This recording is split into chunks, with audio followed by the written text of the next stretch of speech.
Muito Então, obrigado, saúde a pastor. todos os irmãos com a paz do Senhor. Antes de mais, e vamos agora então estudar a palavra de Deus. Eu vou já, vamos até à nossa página 81, só para lembrar o ponto onde nós começamos, o clímax do Ministério Público de Jesus, a partir do capítulo 11, 54, aqui o chamado período de crise, onde nós temos quatro grupos, eh, digamos assim, como se tivessem, as pessoas estivessem divididas em quatro grupos, aqui na página 81. Só para lembrar o que já falámos.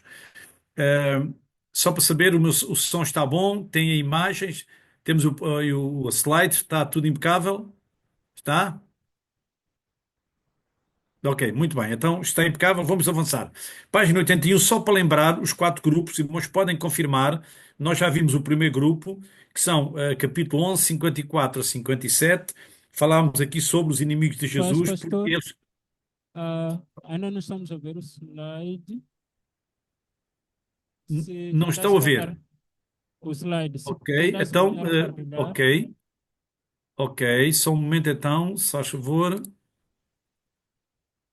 Ok, agora sim, Sim, agora agora sim. vai estar. Muito bem, Sim. obrigado então por chamarem a atenção. Penso que agora já deve estar. Estará?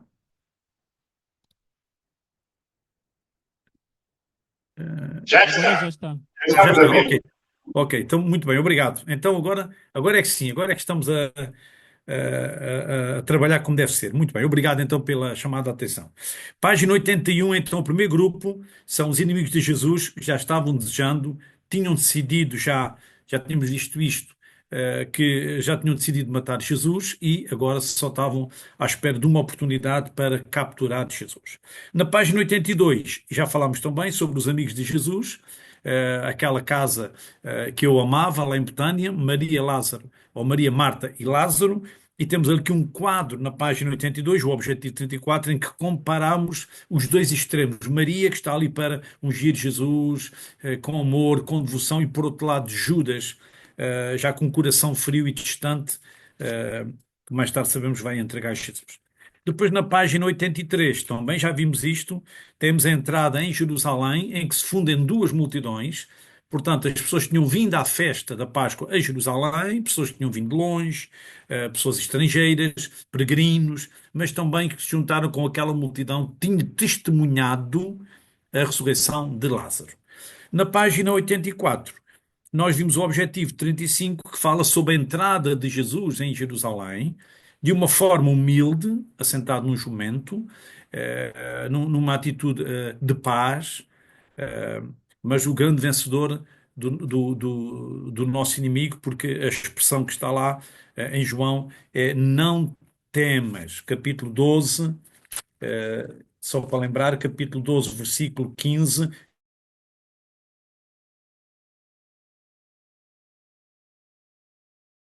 O que nos faltou foi, página 84, falar sobre o quarto grupo, que é o grupo dos gregos, dos gentios, dos não judeus. Então, página 84, nós temos aqui uma referência, e vamos ver agora aqui no capítulo 12, a partir do verso 20, uma referência aos gentios, do 20 até ao 36a. Eu volto a repetir que uma das formas de dividirmos o Evangelho a meio, sensivelmente, não é? É até ao capítulo 12, 36a, a primeira parte, significa que estamos no ministério público de Jesus. A partir do verso 36b até ao final do livro, Jesus está-se a retirar para o interior, para os apóstolos, e depois mais tarde vai ser toda a morte de Jesus, etc. Portanto, aqui na página 84, a partir e agora no verso, a partir do versículo 20 até ao 36a, os irmãos podem olhar, por favor, para o verso 21. Vamos para a Bíblia, João 12, 21, acerca dos gentios. Estes dirigiram-se a Filipe, que era de Betsaida, da Galileia, e rogaram-lhe, dizendo: Senhor, disseram eles a Filipe, Senhor, queríamos ver a Jesus. Vejam só como Jesus vai aproveitar-se desta ideia, porque o texto não diz que Jesus se encontrou com os gentios, só diz que eles pediram a Filipe para estabelecer uma reunião, um contacto com Jesus, queriam ver Jesus, e o verso 22 diz que Filipe foi dizê-lo a André, e André e Filipe disseram a Jesus. Portanto, temos aqui os gentios a pedir a André, ou melhor, a pedir a Filipe, depois André e Filipe vão falar com Jesus, e o verso 23 não diz que Jesus vai aceitar ou vai se encontrar com os gentios. Mas, e pensem bem nisto, irmãos, isto é muito importante. Jesus tinha vindo para o seu, para os judeus, mas os seus não receberam. Portanto, o Evangelho vai se abrir para todo o mundo, onde se incluem pessoas como nós, os gentios, e por isso a resposta de Jesus é acerca, verso 23, é acerca da sua morte, porque é na sua morte, ou seja, a grande reunião de Jesus não é com aquele grupo dos gentios, a reunião que ele quer ter é com toda a humanidade, porque depois, no verso 32, no 32 ele diz: E eu, quando for levantado da terra, estamos a falar da morte dele, todos o trarei em mim.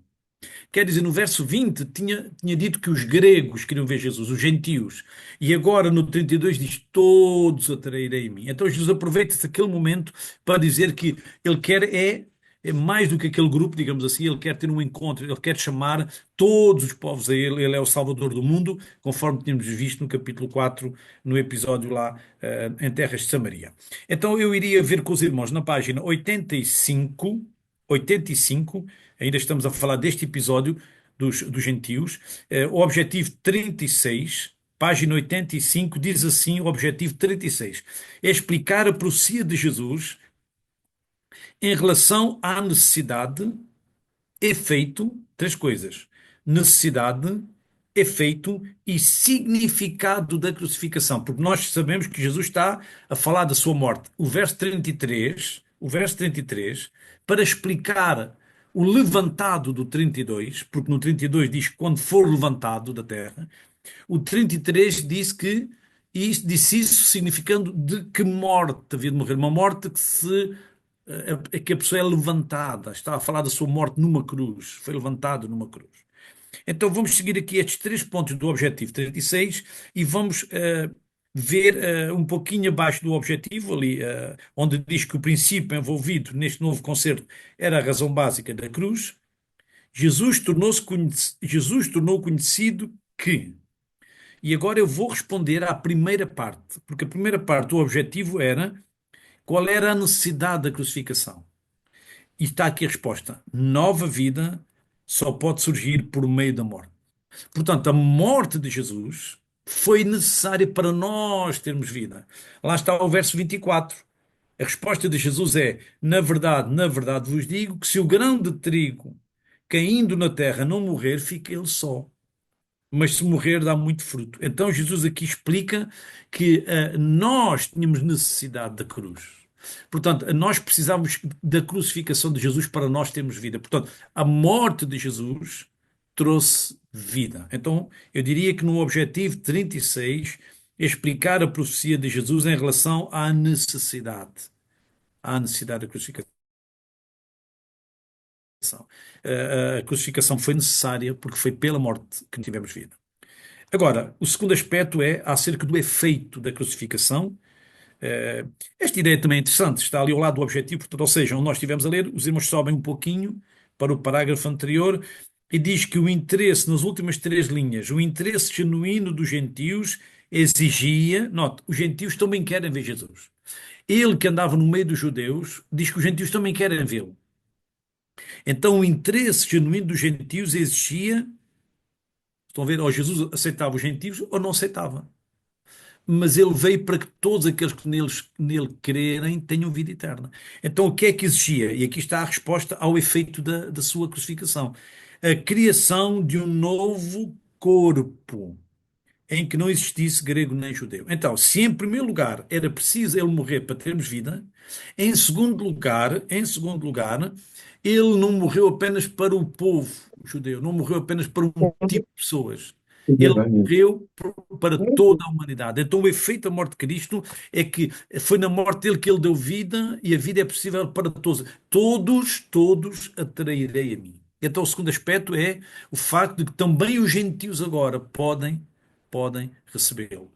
Então, a criação de um novo povo ou de um novo corpo, a criação da igreja. No Antigo Testamento temos o povo de Deus que era Israel, mas no Novo Testamento temos o povo de Deus que é a igreja, onde estão os judeus, estão os gentios, estão todos aqueles que creem nele, ok?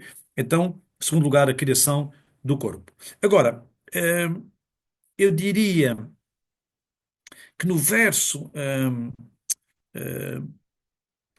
ainda no objetivo 36, significado da criação, da crucificação. Significado. Porque isto é paradoxal, não é? Como é que a morte de Jesus pode ser útil, pode ser benéfica?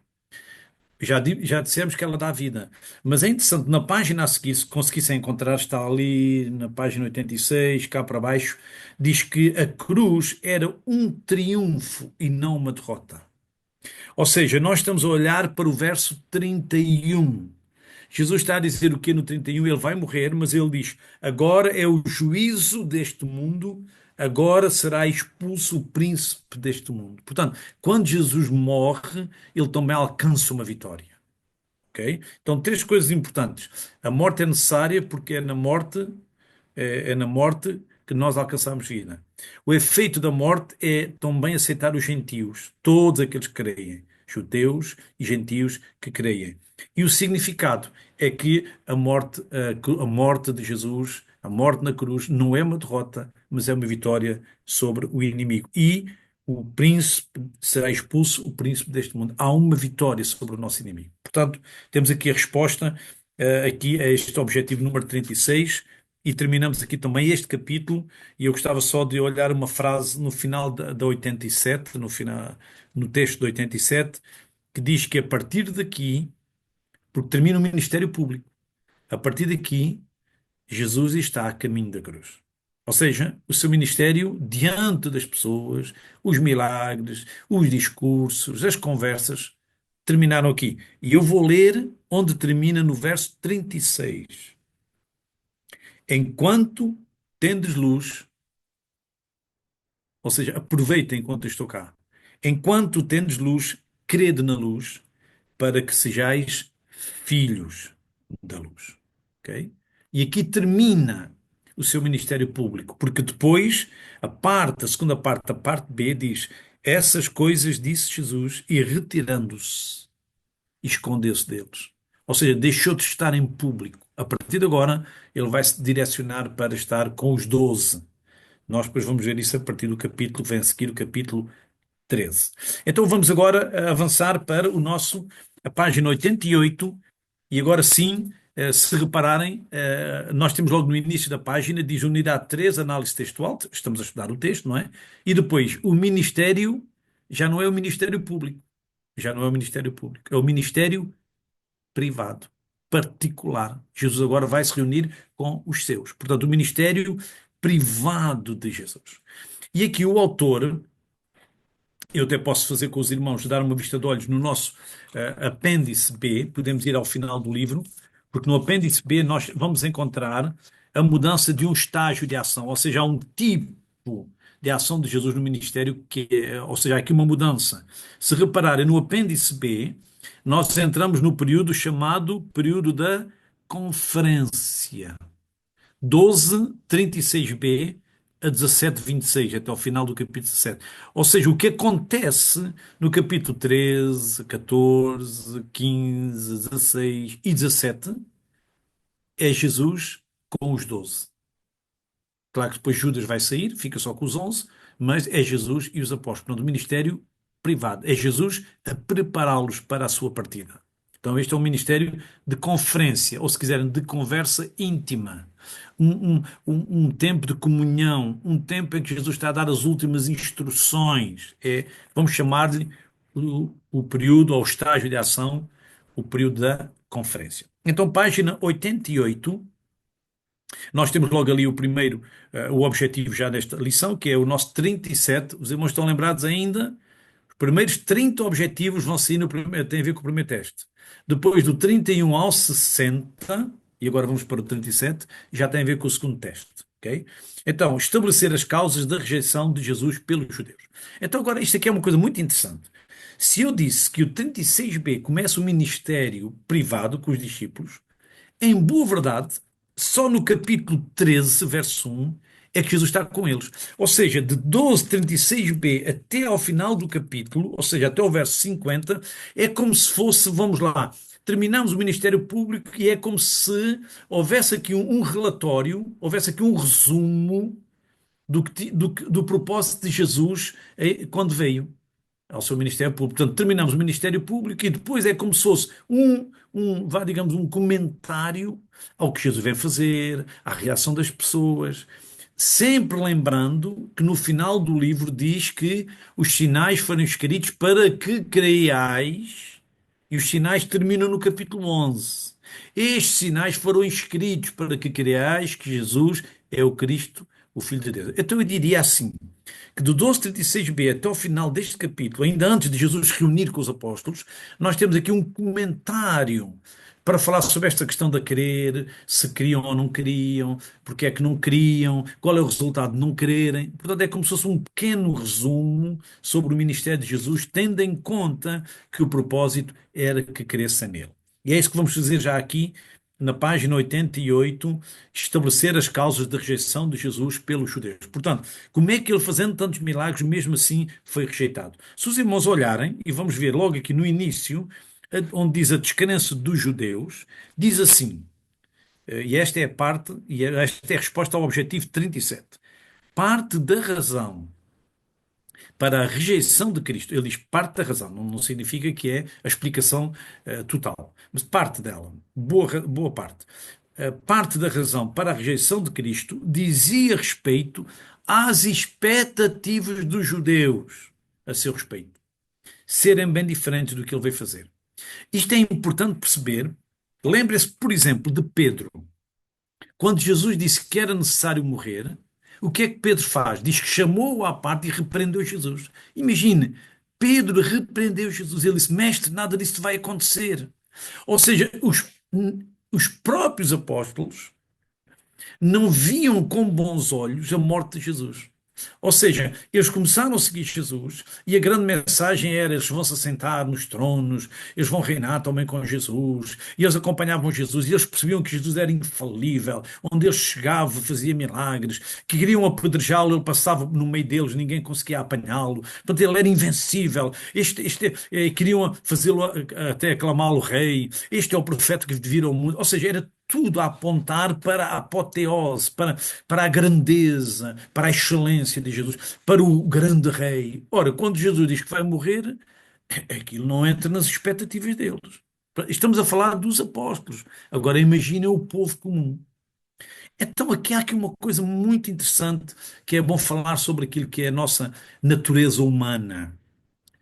E eu pergunto aqui aos meus alunos, qual é o Cristo que nós estamos a construir?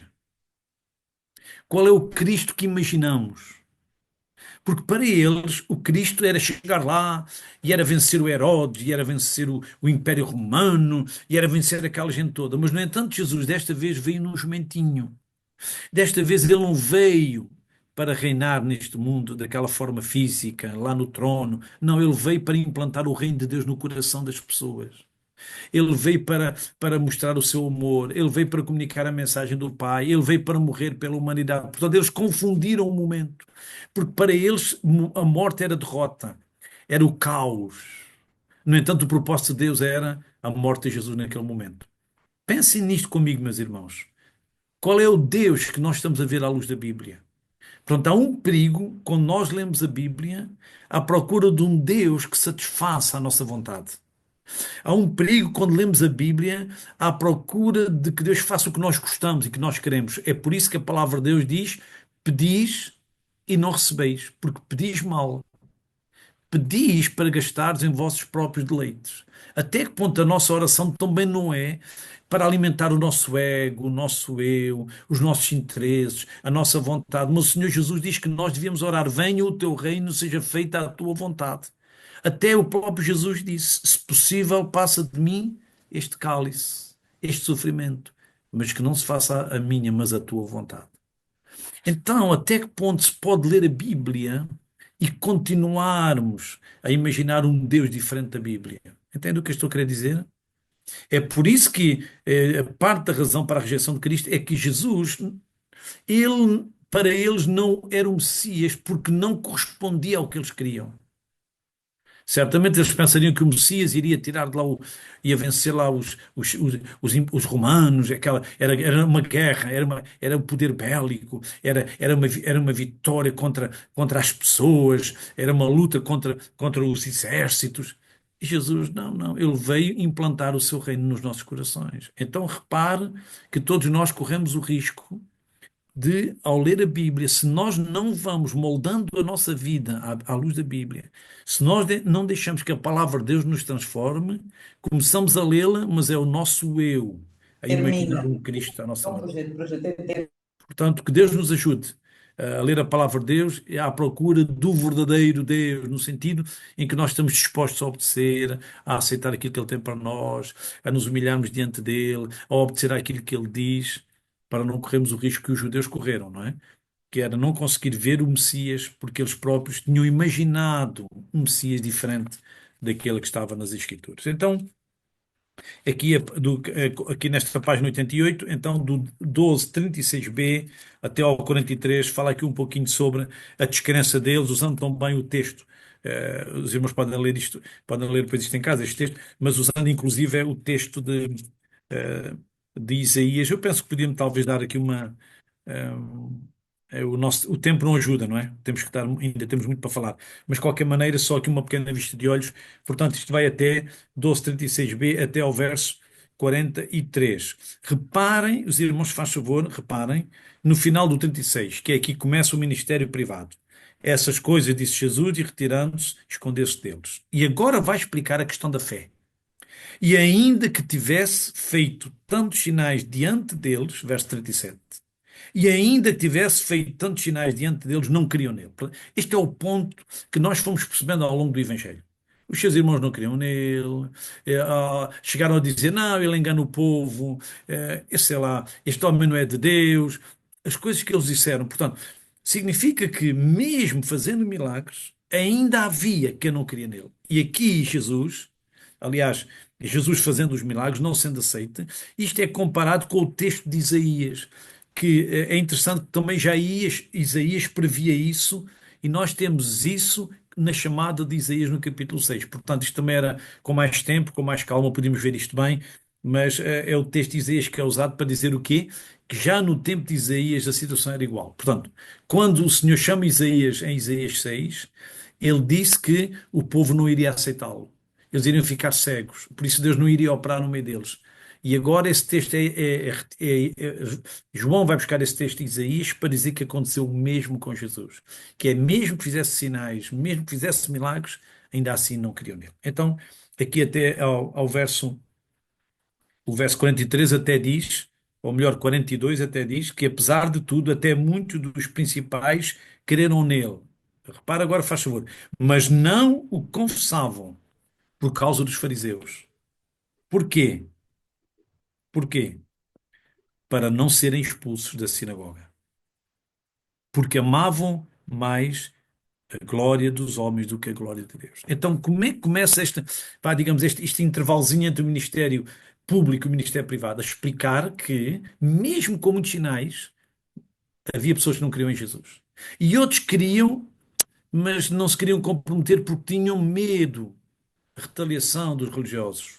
Lá está, porquê? Porque estavam mais interessados, diz que amavam mais a glória dos homens que a glória de Deus. Ainda, ou seja, eles queriam, mas ainda não tinham coragem para assumir, não tinham força para assumir, para terem compromisso. Os irmãos estão a ver como é que a fé em João é muito mais do que acreditar, é um compromisso, é estar disposto a segui-lo, mesmo que os outros não gostem, não concordem, é estar disposto a segui-lo, mesmo que traga sofrimento. Eh, Então, aqui nós, na página 89, nós estamos a fechar este conceito de que temos que crer em Jesus e crendo, crendo que Ele é o Filho de Deus. Mas mesmo assim, muitos não queriam. E outros queriam, mas não tinham coragem, ainda não queriam com tanta coragem que conseguissem assumir. Agora, 12:44 a 50, na página 89, nós temos aqui e terminamos, terminamos aqui o capítulo 12. Portanto, reparem bem que do 12:36b até terminar o capítulo, ou seja, antes de Jesus estar com os apóstolos, nós temos aqui uma explicação sobre a questão do crer. Muitos não queriam nele, não queriam nele, outros queriam, mas não tinham coragem. E agora temos aqui, do 12:44 a 50, e aliás, podendo, eu preciso aqui passar os slides, realmente que eu não avancei com os slides, tenho que avançar aqui. Já vimos isto, isto já está mais do que visto, exatamente. E agora vamos avançar para o objetivo, e agora sim, o objetivo 38, apelo de Jesus. O objetivo 38 diz avaliar as consequências da crença e da descrença, ou seja, dos que creem e dos que rejeitam. Aqui no verso 44, meus irmãos, diz: E Jesus clamou e disse: Quem crê em mim, quem em mim crê, ou melhor, quem crê em mim, crê não em mim, mas naquele que me enviou. Portanto, o que é que Jesus está a dizer? É que crer nele, e os irmãos podem confirmar já agora, se quiserem, no livro, ao lado do objetivo, diz o quê? Na página 89, objetivo 38. O que é que diz ao lado do objetivo? Crença em Cristo envolve confiança em Deus. Ou seja, quem crê em Cristo também crê no Pai. Quem não crê em Cristo não crê no Pai. É sempre esta ideia de que Jesus está ligado ao Pai, ele e o Pai são um, a sua doutrina é a doutrina que o Pai lhe deu, o que ele faz, as obras são as obras que vêm do Pai, portanto Jesus está sempre, sempre, sempre ligado ao Pai. E quando estamos nesta ponta final do ministério público, em que voltamos ao assunto, grande assunto de João, que é crer que ele é o Filho de Deus, ele está a dizer sim, isto é tudo ou nada. Ou crer em mim, e crer em mim é crer no Pai, ou não crer no, ou crer nos dois ou não crer em nenhum. Portanto, para dizer o quê? Que era preciso ter fé em Jesus. Ou seja, para as pessoas não pensarem que se podia ter fé no Pai e não ter nele. Isso não é possível. Ou se tem nos dois ou não se tem nenhum. Então, eu vou voltar ao verso 44. E Jesus clamou e disse: Quem crê em mim, crê não em mim, mas naquele que me enviou. Ou seja, o que Jesus está a dizer é: crer nele é crer no Pai. Depois eu vou descer um pouquinho e diz assim no 48: Quem me rejeitar a mim e não receber as minhas palavras, já tem quem o julgue. A palavra que tenho pregado, essa o há de julgar no último dia. Então, duas coisas importantes, porque é o objetivo 38. Consequência da crença, ou da fé, e consequências da descrença, ou da rejeição. Ou seja, quem crê vai ter esta consequência, e quem não crê vai ter esta. No verso 44, quem crê nele, está a crer também no Pai. Está tudo resolvido. Mas no 48, quem o rejeitar a ele vai ser julgado pelas palavras que ele pregou. Ok? 48. A palavra que tenho pregado, essa o há de julgar no último dia. Portanto, a determinação de que fé leva a ter comunhão com ele e com o Pai, a crer nos dois, mas quem rejeitá-lo a ele, rejeitando-o a ele, significa que não aceita o que ele prega, não aceita as suas palavras, não aceita o seu ensino, vai ser julgado exatamente por essas palavras que rejeitou. Ok?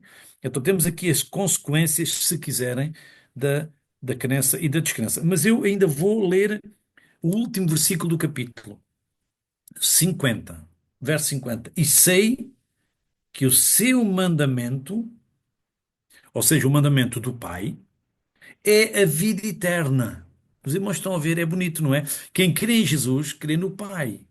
E quem crê nele e crê no Pai tem a vida eterna. Quem não crê vai ter julgamento. Portanto, isto é para dizer que depois de Jesus se retirar, e antes no capítulo 13, termos Jesus com os 12, Evangelho de João 12, 36b a 50, mostra como é que as pessoas ficaram em dois grupos. Em dois grupos. Quem crê nele, crê no Pai, tem vida eterna. Quem não crê nele vai ser julgado, vai ter julgamento sobre si. Ok? Portanto, é assim que termina esta parte do livro, do Evangelho, onde estamos a constatar o comportamento das pessoas em relação a Jesus, tendo em conta o objetivo do Evangelho, para que creiais que Jesus é o Cristo, o Filho de Deus. E para que crendo,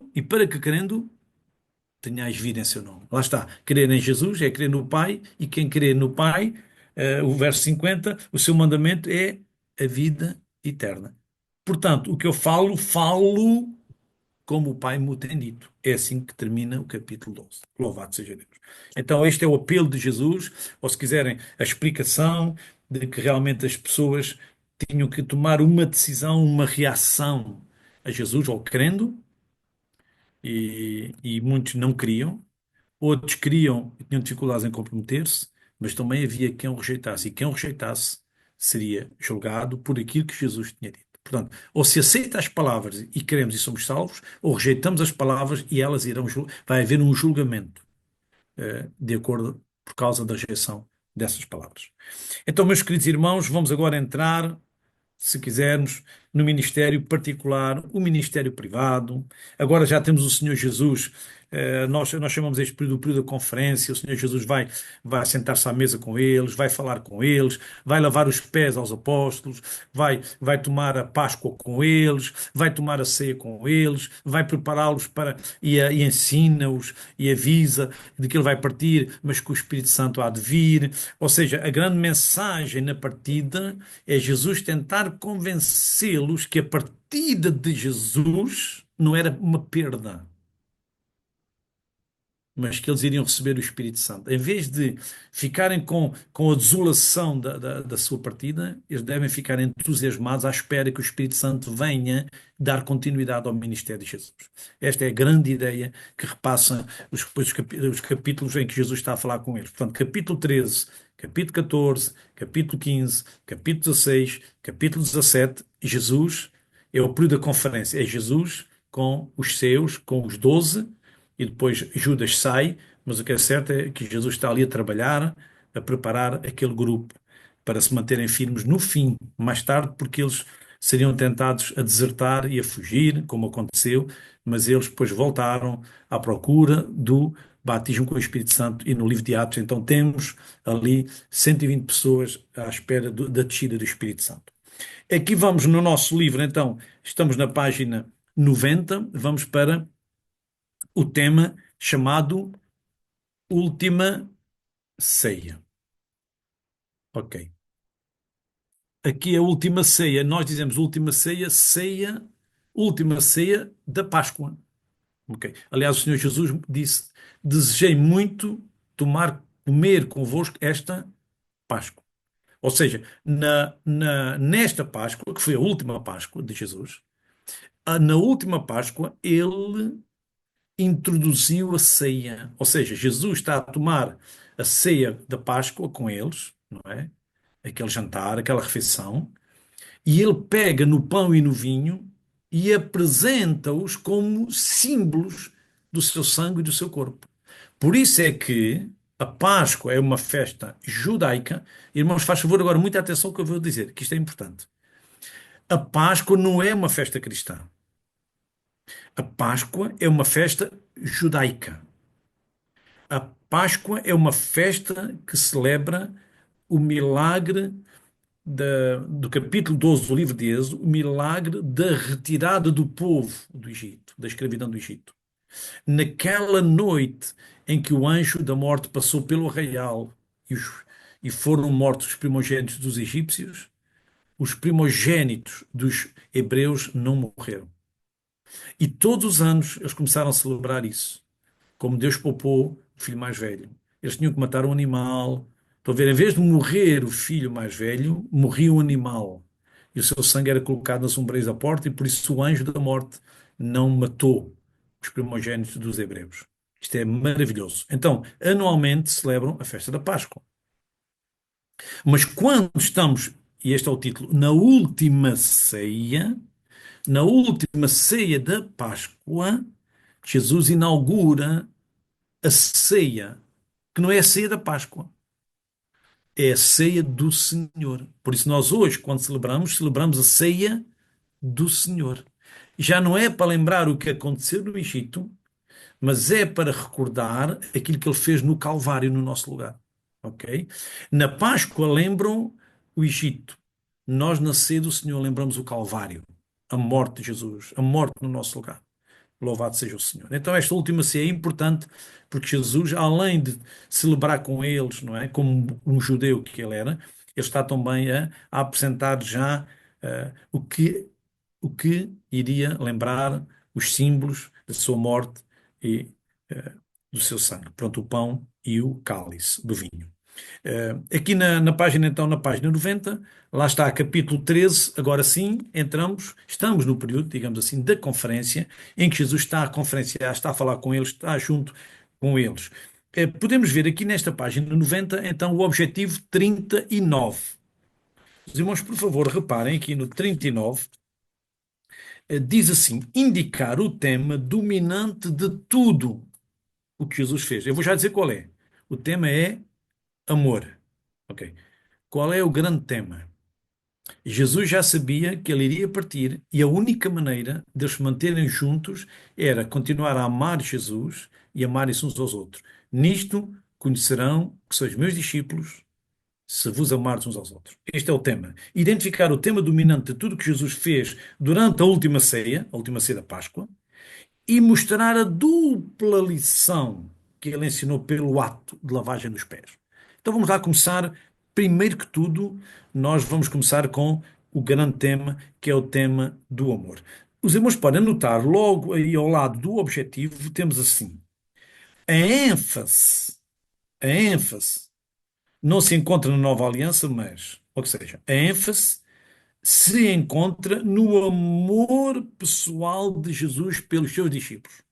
É assim que começa o texto, no verso 1.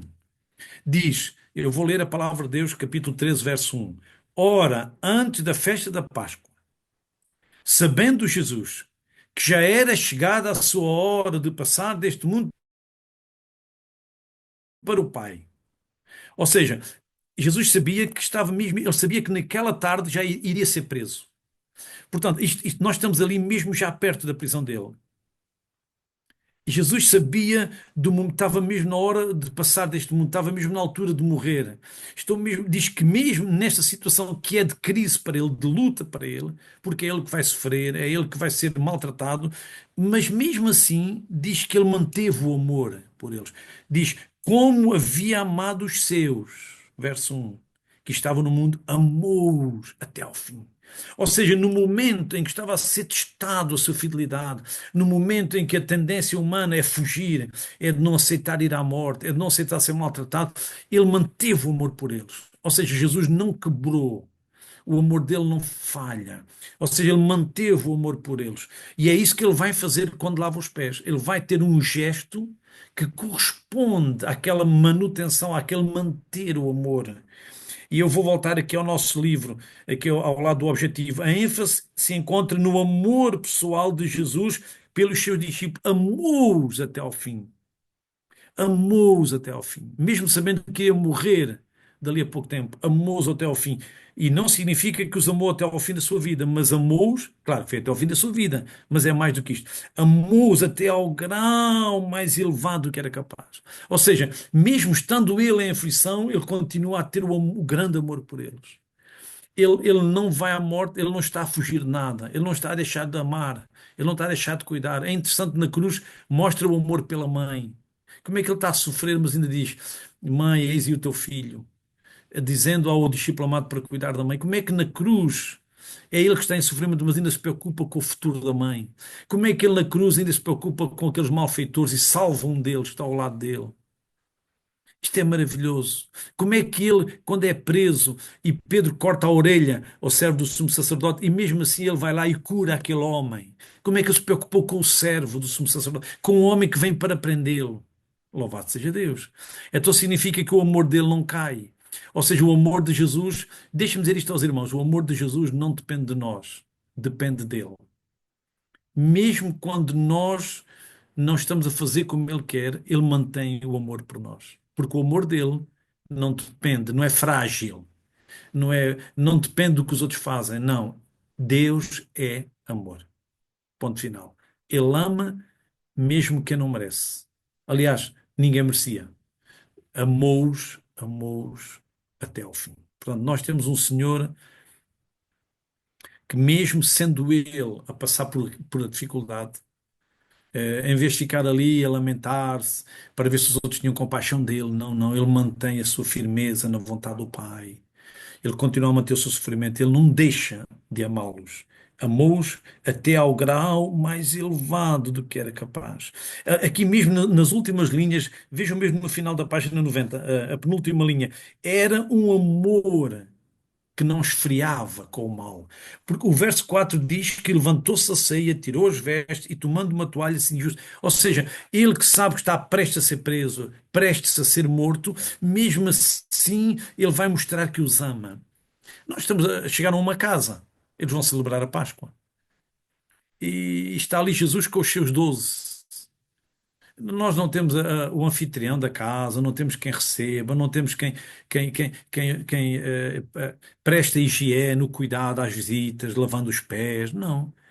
E em vez dos apóstolos fazerem isso a Jesus, é Jesus que vai fazer aos apóstolos. Jesus substitui o dono da casa. Ele toma o lugar de servo. Isto é fantástico. Portanto, amou-os até ao fim. Ok? Eu depois tenho aqui uma pergunta, já lá irei. Diz que sabia que Judas o trairia e que Pedro negaria. Mesmo assim, lavou os pés a todos. Isto é amor. Isto é amor. Portanto, eu diria que, olhando para o objetivo 39, já estou a responder à primeira parte. Qual é o tema dominante? O tema dominante é o amor. O tema dominante é o amor. Depois mostrar a dupla lição, nós iremos já ver a seguir. Deixe-me só aqui responder uma pergunta que um dos nossos irmãos está a fazer. Eu vou tentar responder. Eu posso ler para todos ouvirem. Dúvida, é uma dúvida. A Páscoa não é uma festa cristã. Ah,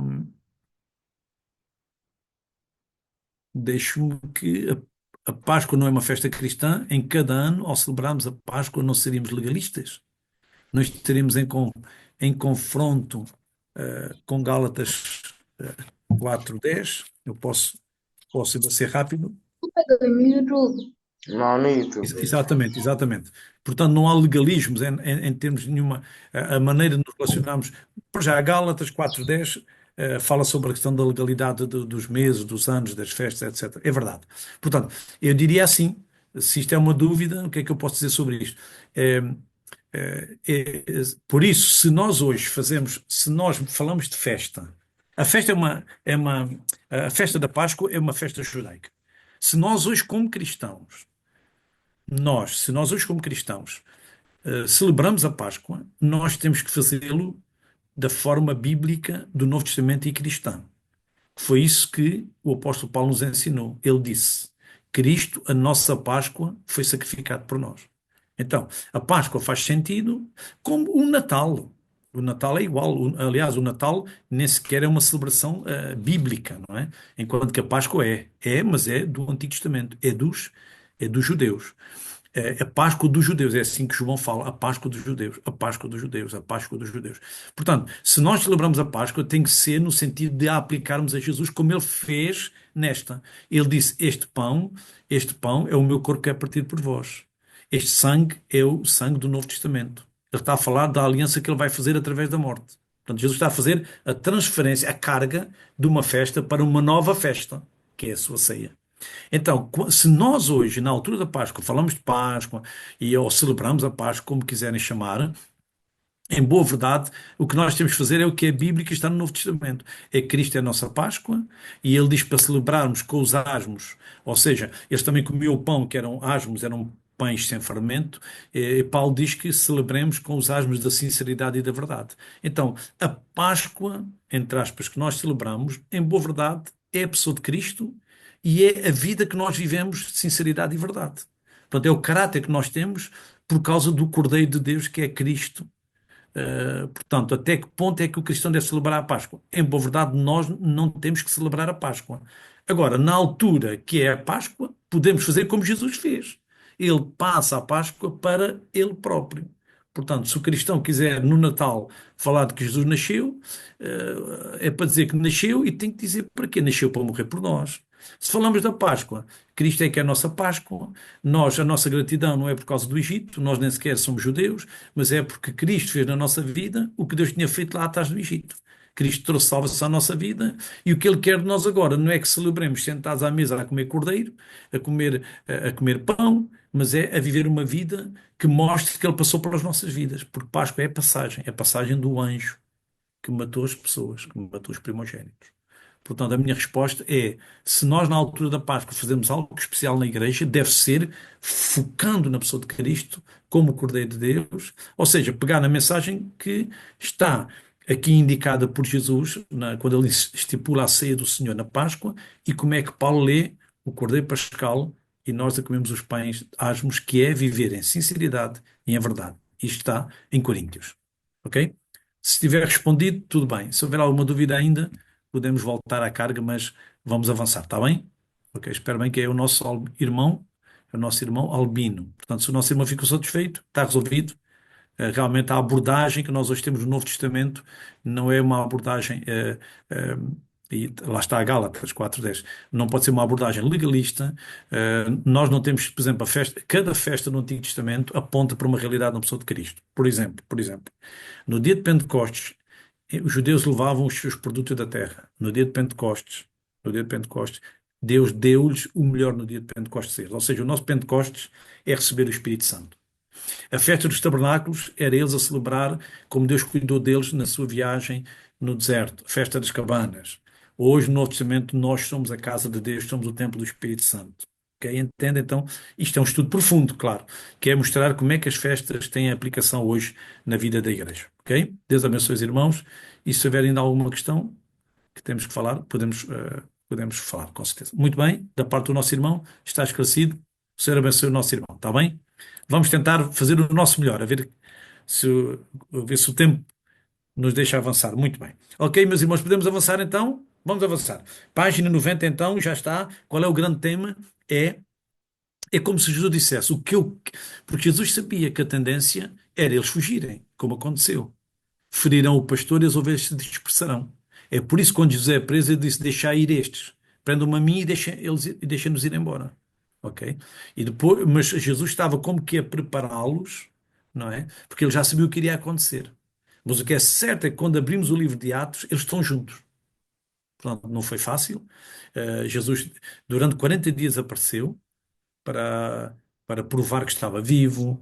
Portanto, Jesus já sabia que iria ser difícil eles manterem-se unidos depois da sua partida. Ok? Então, é boa verdade o que Jesus está a fazer durante 40 dias nas aparições. O que ele está a fazer aqui do capítulo 13 ao 17 é para incentivá-los e a perceberem, em vez de ficarem a pensar numa perda, é pensar que vão ficar a ganhar quando vier o Espírito. Isto é maravilhoso. Ok, então, o tema dominante é o amor, mas também diz mostrar a dupla lição. Então Jesus está a dar uma lição de amor. Eu diria que o ato de lavar os pés é um ato de amor. É como se Jesus dissesse: eu estou a fazer isto porque eu vos amo. Esta é uma lição daquilo que eu quero que vocês tenham. Eu quero é que vocês vivam entre vós neste amor, que eu estou a demonstrar aqui de uma forma prática. Portanto, aquilo foi uma lição objeto, foi um exemplo prático do que é amá-los quando era o momento em que Jesus iria sofrer, mas ele continua a amá-los. Muito bem, nós vamos folhear então, passar um pouquinho à frente, vamos para a página 92 e vamos encontrar aqui uma dupla lição. É verdade que a ideia é mostrar o amor, mas há aqui como que uma aplicação espiritual. Eu diria assim aos irmãos, eu diria assim. Aqui na página 92, vamos pensar no exemplo que acontece quando Jesus está a lavar os pés e ele fala com Pedro. Aqui no início da 92, diz assim, logo no início: a resposta de Jesus, versos 7 e 8, abre-nos um significado espiritual que Pedro não vê. E eu vou ler com os irmãos, vejam só, por favor, verso 7 e verso 8, quando Jesus está a lavar os pés, chega ao pé de Pedro. Pedro é especial, não é? O verso 7 diz: respondeu-lhe Jesus e disse-lhe: O que eu faço não sabes tu agora, mas tu saberás depois. Ou seja, isto é muito mais que lavar os pés, Pedro. Eu estou aqui a ensinar um princípio. E o 8 disse-lhe Pedro: Nunca me lavarás os pés. Respondeu-lhe Jesus: Se eu te não lavar, não tens parte comigo. Estão a ver? Então isto é muito mais que estar a lavar pés às pessoas. Está a ensinar uma lição. Jesus está a ter uma atitude de humildade. Ele está a mostrar o amor por eles. Ele está a mostrar que ele quer ter comunhão com ele. Se eu não te lavar, não tens parte comigo. Tu tens que permitir que eu use esta lição, este momento, através da minha humildade, para mostrar o meu amor, para mostrar que é assim que vocês têm que viver. Se tu queres ter parte comigo, se quiseres estar de acordo comigo, tens que aceitar o que eu estou a fazer. Claro, e depois Pedro é Pedro, já sabemos, e disse-lhe Pedro: Senhor, não só os meus pés, mas também as mãos e a cabeça. Pedro, aquilo era tudo ou nada. Primeiro, não podes lavar. Jesus disse: Mas se não lavar, não tens parte. Ó Senhor, então dá-me já um banho. Calma, calma. Isto mas não é para tomar banho, não é? Mas o verso 10 depois diz: eh, Aquele que está lavado não necessita de lavar senão os pés. Reparem que Jesus está a falar ele está a fazer uma limpeza dos pés, mas ele quer falar de uma limpeza espiritual. Há aqui uma lição espiritual no ato da lavagem. É mais do que lavar pés. Por isso é que, agora voltando ao início do livro, de 92, diz que só mais tarde se torna inteligível perante a cruz que providenciou a limpeza para todos os homens. O que Jesus está a dizer é: Pedro, eu quero lavar os pés, mas em boa verdade eu tenho mais do que lavar pés. Eu tenho um outro tipo de limpeza. É por isso que no final do verso 10 Jesus disse: Ora, vós estáis limpos, mas não todos. Ele estava a falar de Judas. Ou seja, ele estava a dar uma lição de limpeza, dizendo que a limpeza mais importante é a interior, é espiritual. Mas que Judas estava ali sentado, mesmo Jesus lavando os pés a Judas, ele continuou sujo, porque ele já tinha decidido entregar Jesus. Ok? Então Jesus, isto é muito mais do que uma lavagem dos pés, muito mais do que a limpeza dos pés. Então eu diria que na lição dupla, a primeira lição que temos aqui no início da página 92 é limpeza para todos os homens. Aquele ato de amor de Jesus é para falar de uma limpeza que vai além de pés. É uma limpeza que ele quer produzir no seu ser humano, mas que aquele Judas está ali e não tem, está sujo. Ok? Então eu diria, dupla lição. Primeira, a necessidade, ao perceber que há uma necessidade espiritual eh, também nos corações das pessoas. Depois, na página 92, ainda, vamos ver a segunda lição. Como disse, se conseguir encontrar mais ou menos a metade da página, diz verso 10c. Jesus queria ensinar uma lição sobre uma verdade espiritual e cumprir a sua obrigação social do momento. Lá está. É preciso lavar os pés? Então, olha, vocês não lavam, tomo eu medida. Lá está Jesus com o seu amor, a sua humildade, portanto, cumpriu aquele, digamos, o dever do momento, mas também deu uma lição espiritual.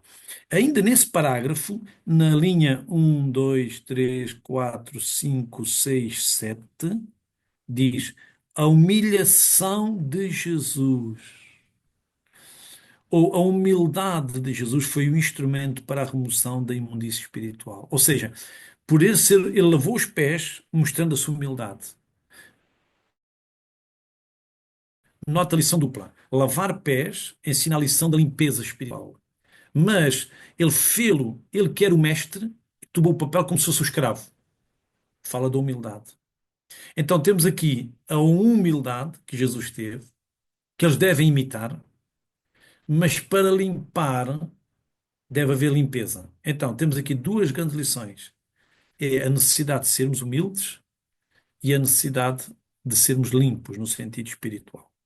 Eu queria ler convosco aqui do versículo 12, diz: Depois que lhes lavou os pés e tomou as suas vestes e se assentou outra vez à mesa, disse-lhes: Entendeis o que vos tenho feito? Ou seja, vocês perceberam a lição que eu estou a dar? Vós me chamais mestres e senhor e dizeis bem, porque eu sou. Ora, se eu sou senhor e mestre, vejam esta lição. Vos lavei os pés, ou seja, se eu que sou o mestre, era a mim que vocês deviam lavar os pés. Mas se eu que sou o mestre Fui eu que lavei, vós deveis também lavar os pés uns aos outros. Porque eu vos dei o exemplo. Agora vejam, o que Jesus está a dizer é: eu tive uma atitude de humildade e é esse exemplo que vocês têm que ter também. Porque eu vos dei o exemplo para que, como eu vos fiz, façais vós também. Então Jesus está a dizer o quê? Eu lavo e eu quero uma limpeza maior, espiritual. E eu estou a ter uma atitude de humildade que vocês precisam ter uns para com os outros. Então estão a ver? Se o grande tema é o amor, é como se o amor se desdobrasse em duas coisas. Um amor que faz que ele ama-nos tanto que ele quer limpar-nos espiritualmente. Mais do que lavar pés, limpar pés, limpeza do corpo é limpeza espiritual. E ele ama-nos tanto que ele dispôs-se a fazer o papel do servo. Então nós também devemos estar dispostos a seguir o seu exemplo. Portanto, entre nós, aquele que quiser ser o maior, que seja o menor. Se nós queremos ser grandes, devemos servir os outros. Então, irmãos, vejam este ato de lava-pés, amou-os até ao fim. Amou-os, demonstrando o quê? Eu tenho uma limpeza especial para vós, limpeza espiritual, e eu tenho uma atitude de humildade. Então, vocês devem estar limpos, não como Judas, que não está limpo. Vocês devem estar limpos espiritualmente e devem servir-se uns aos outros, por causa do amor que eu tenho por vós. Então, aqui terminamos este objetivo, o objetivo, digamos assim, o objetivo 39, como temos aí, e agora vamos avançar para a página 93, que é o objetivo da saída de Judas, a saída do traidor. Eh, Como eu disse há pouco, capítulo 13, 14, 15, 16 e 17, Jesus está com os apóstolos. Jesus dá uma lição espiritual a todos. Mas, no verso 30, o Judas saiu. E é aqui que nós entramos na saída de Judas, a saída do traidor. Os irmãos, vejam só. Então, do verso 1 ao verso 30, Judas está lá. Ele recebe aquela grande lição. Mas a partir do 31, Jesus é como se ele, de uma forma íntima, falasse sobre essa necessidade, começa por falar desse amor, começa a prepará-los para a sua partida. Por isso é que o verso 31 diz: Tendo ele, pois, saído, o Judas, disse Jesus: Agora é glorificado o Filho do Homem e Deus é glorificado nele. Ou seja, Jesus começa a introduzir aquilo que iria ser, já ali dentro de horas. Ele iria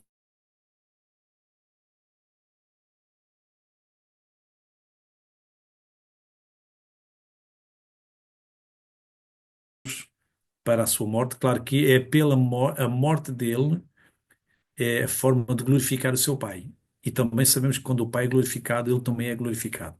Mas isso depois iremos ver, mesmo no último capítulo em que está com eles, no capítulo 17, é assim que começa a sua oração, no capítulo 17, verso 1. Glorifica a teu filho, para que também o teu filho te glorifique a ti. Portanto, a morte de Jesus é o momento da glorificação, tanto do Pai, porque é Jesus a obedecer, mas também é do Filho, porque está a agradar ao Pai. Ok. Então vamos para a página 93 e temos o objetivo número 40. Faz favor, podemos ler o objetivo 40.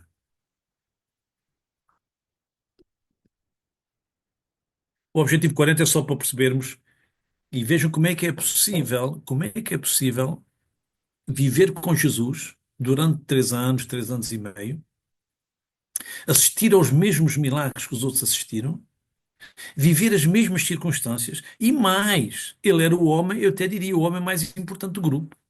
Ele era o homem da confiança, ele era o tesoureiro. Por isso, quando Jesus diz o que tens a fazer, falo, diz no verso 29 que eles pensavam o quê?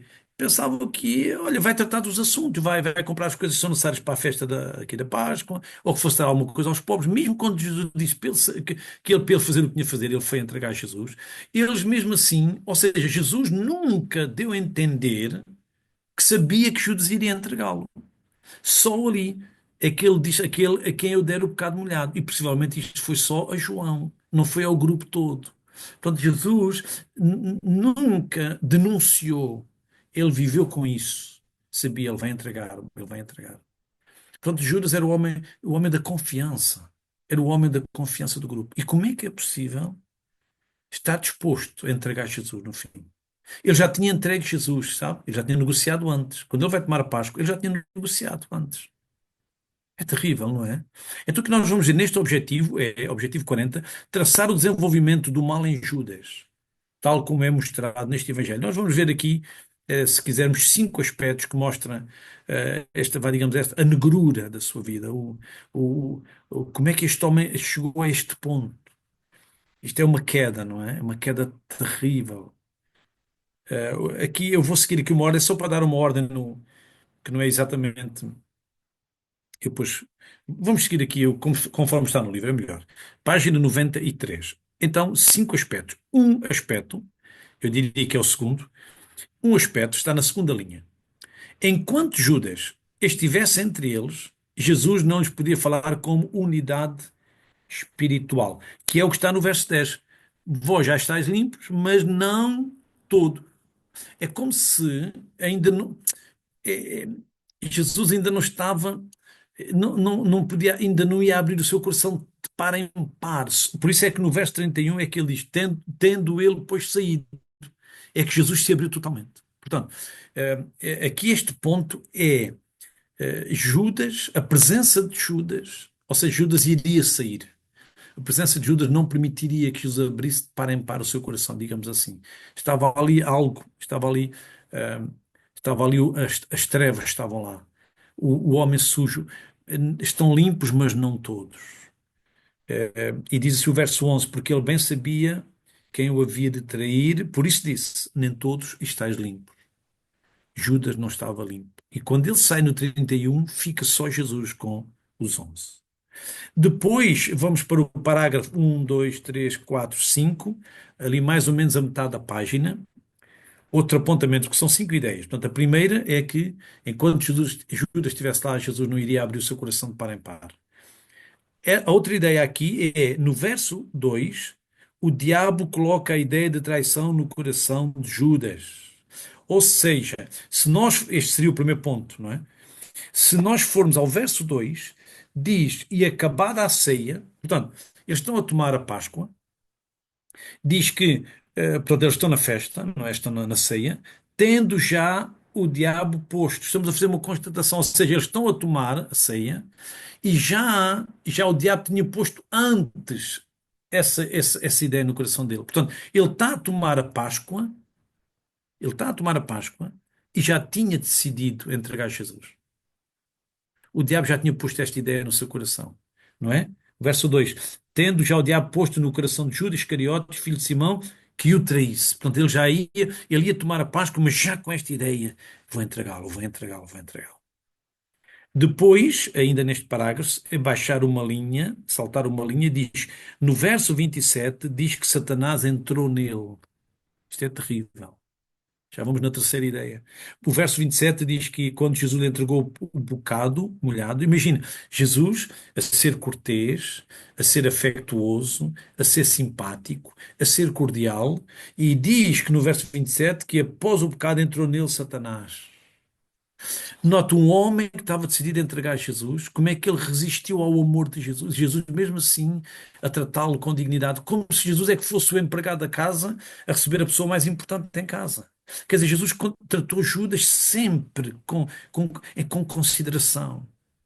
E note que foi naquela luta, ele mesmo assim, Jesus a mostrar-lhe o amor até ao fim, ele decidiu continuar naquilo de entregá-lo. Isto é uma coisa terrível, radical. Depois, no final da página 93, e agora vou apresentar um quarto aspecto, são 5, diz assim na última linha: pensaram todavia, a última linha da 93, pensaram todavia que Jesus tinha pedido a Judas para ir comprar alguma coisa ou fazer uma oferta aos pobres. Já falamos sobre isso, verso 29. Porque Jesus diz assim, no verso 27, o que faz, faz-o depressa. E eles pensavam, ele deveria tratar dos assuntos. Portanto, é só para seguirmos a ordem dos acontecimentos em relação a Judas. E, finalmente, parágrafo seguinte, é o verso 30. Diz que Judas, tendo tomado o pecado, saiu logo. E era já noite. Ou seja, Judas decidiu entregar Jesus. E mesmo naquele ambiente em que Jesus está a honrá-lo, ele mantém o endurecimento do seu coração.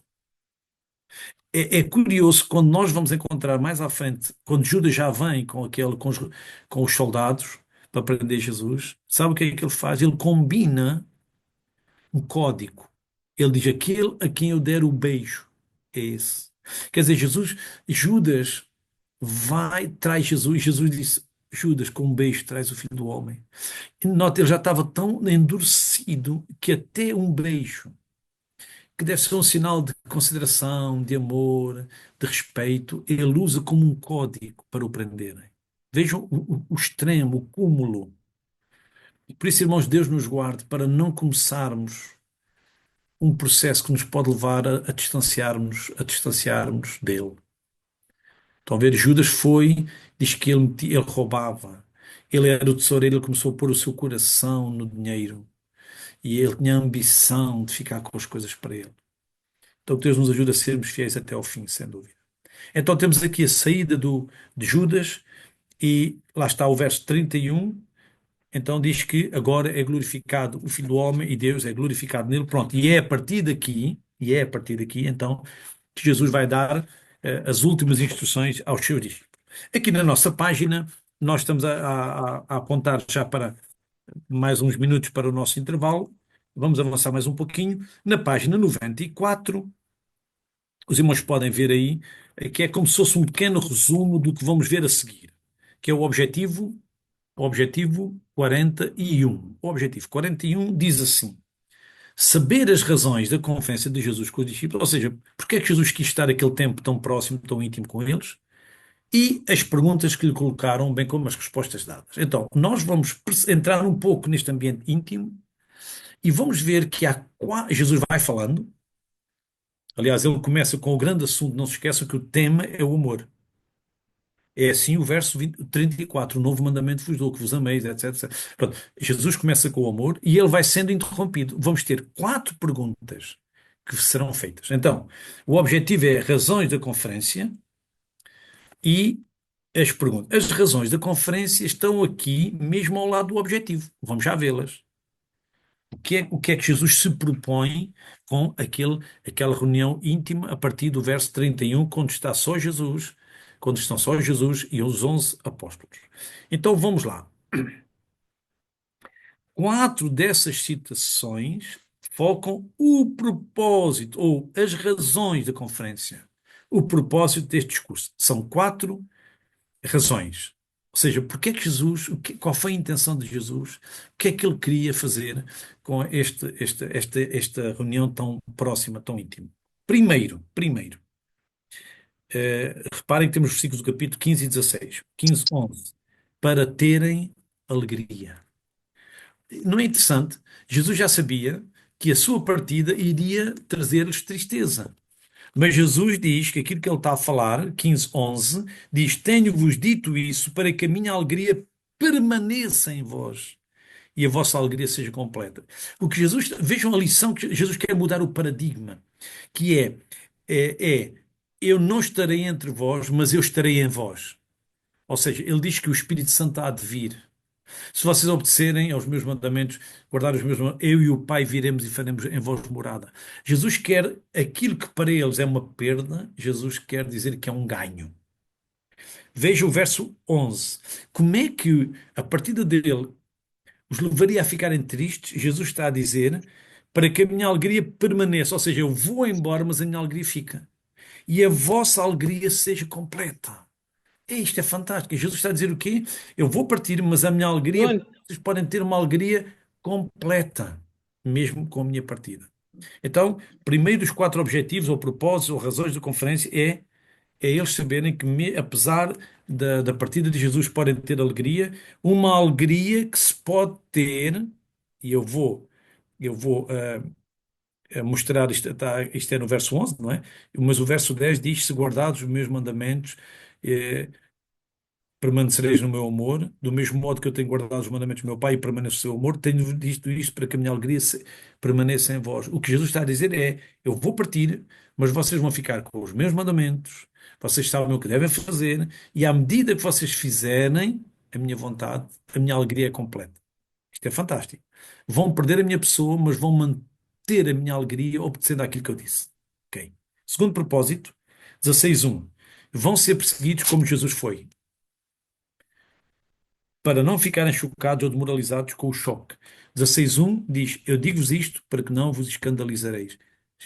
Expulsar-vos das sinagogas. Ou seja, Jesus está a dizer o quê? Em primeiro lugar, guarda os meus mandamentos e vocês vão ser completos na alegria. Segundo, não se admirem, a vossa vida vai ser difícil, vocês vão ser perseguidos como eu também sou perseguido. Depois o terceiro é, 16:4, recordarem as suas palavras quando a crise chegasse. Há aqui uma coisa fantástica, 16:4. Mas tenho-vos dito isso, a fim de quando chegar aquela hora, vos lembreis de que já vos tinha dito. Ou seja, o que Jesus está a dizer é, eu vou já antecipar que é para o choque não ser tão grande, ou seja, para não haver fator surpresa. Porque o fator surpresa pode pôr em questão tudo. Afinal nós não sabíamos, afinal Jesus não nos avisou, afinal, e podiam se sentir até enganados e entrar em depressão. Mas Jesus está a dizer: não, não, eu estou já a avisar-vos que é para quando acontecer, vocês lembrem-se, eu já vos tinha avisado, portanto não vai ser novo. Portanto, há aqui como, apesar de ser difícil, mas o facto de Jesus antecipar é para que não fosse uma coisa estranha, ou seja, o impacto fosse menor, o impacto da sua partida. E finalmente, 16:33, este é um versículo muito conhecido, e eu vou ler: Tenho-vos dito isso para que a mim tenhais paz. Estão a ver? Ele vai partir, mas vamos continuar com o amor dele, com a paz dele. No mundo tereis aflições, mas tendo bom ânimo, eu venci o mundo. Então, qual é a quarta razão deste discurso? É para quê? Para desfrutarem, está aí, irmãos, desfrutarem de paz interior, mesmo no meio da confusão exterior. Deixo-vos a minha paz. Então eu diria assim, são 4 pontos, ou se quiserem 3. Primeiro, 15:11, para terem alegria na obediência aos mandamentos. 16:1 e 16:4, não ficarem desmoralizados e lembrar essas palavras dele quando disse que eles iriam ter dificuldades, iriam ser perseguidos, iriam ser expulsos, etc. E terceiro, terem paz, mesmo quando viessem esses tempos difíceis e Jesus tivesse partido. Pronto, diríamos assim que são as 3 ou 4 razões para Jesus partilhar estes momentos mais íntimos. A resposta ao objetivo vamos ter, é longa, porquê? Porque diz que vamos encontrar as perguntas e também as respostas. Significa o quê? Que ao longo deste discurso, que tem o propósito de vocês devem-me obedecer, guardar os meus mandamentos e vão ter a minha alegria, vocês vão ter a minha paz e não se desanimem quando forem perseguidos. E ao longo deste discurso que Jesus vai dando, nós vamos tendo então interrupções, lá está, as tais perguntas que vão ser feitas ao longo do discurso. E podemos neste momento já, os irmãos podem passar a vossa página, podemos passar para a página 95. A página 95 começa por mostrar-nos que Jesus estava, aliás, aqui mais ou menos a metade da página, diz que Jesus passa a preparar os seus discípulos. Eu só queria ver aqui na página 95, depois iremos mais à frente ver o objetivo, mas ainda não temos nenhum objetivo nesta página. Veja comigo aqui mais ou menos a metade da página, onde diz assim: a estrutura desta secção é irregular, ou seja, a forma do discurso de Jesus, da conversa de Jesus, a forma vai ser esta: Jesus tem a palavra, ou seja, apresenta o seu assunto progressivamente. Significa o quê? Jesus está a falar num assunto, depois é interrompido pelos discípulos, são as 4 perguntas, responde essa pergunta e toma a linha de pensamento. Então, vamos lá. Jesus está a falar, vai ser interrompido, é como se ele parasse o discurso e vai responder, mas depois volta outra vez ao ponto onde tinha parado. Ou seja, ele não perde o alinhamento do seu plano, da sua conversa. Ou seja, as perguntas não o desviam do seu discurso, apenas para responder e volta outra vez. Então vamos ter 4 perguntas, Jesus vai responder a cada uma delas, faz a resposta à pergunta, depois faz a resposta continua. Resposta à segunda, continua. Resposta à terceira, depois continua. Resposta à quarta e depois continua. Portanto, Jesus tem um discurso para dar aos seus, Mas ele sabe, e ele está a ser interrompido. Ele é interrompido, mas continua no seu grande alinhamento. E não se esqueça que o grande tema dominante, o grande tema, é o amor. Amor a ele e também amor uns aos outros. Mas ok? Depois ainda iremos certamente tratar disto melhor. Então vamos fazer assim agora, irmãos. Ahm, então, se a resposta ao objetivo anterior era as perguntas e respostas, nós vamos ver cada uma das perguntas e também ver cada uma das respostas. Ok. Então vamos fazer assim. Vamos ler na página 96. Eu quero ler aqui um pouquinho do texto que está aqui ainda antes da primeira pergunta. Diz assim na página 96. O discurso de despedida, portanto, este discurso que temos do 13:31 até ao final, até ao 16 e depois 17, o 17 é uma oração. O discurso de despedida era a última tentativa para os preparar para o choque que se iria apoderar deles. O seu primeiro pensamento foi avisá-los da sua partida e dizer-lhes que não o podiam seguir logo. Ou seja, ele iria partir, eles teriam continuar a sua vida. E agora sim, eu vou fazer assim com os irmãos. Vamos tentar ver cada uma das perguntas. Ou seja, Jesus está a falar e ele é interrompido. Então, onde é que Jesus começa o seu discurso? Agora, temos o livro na página 96. A primeira pergunta é de Pedro, mas antes da primeira pergunta, vamos à nossa Bíblia. Portanto, Judas saiu, no verso 30, 31, agora é glorificado o Pai, e diz assim o versículo 33, agora dirigindo-se aos seus 11 apóstolos: Filhinhos, ainda por um pouco estou convosco, vós me buscareis, e, como eu tinha dito aos judeus, para onde eu vou, não podeis vós ir, eu vou-lo digo também agora. Portanto, esta coisa de Jesus ir antecipando, que é para eles depois, de alguma maneira, estarem preparados o melhor possível para aquele momento da perda. E o que é que Jesus faz? Qual é o tema? O grande tema? O amor.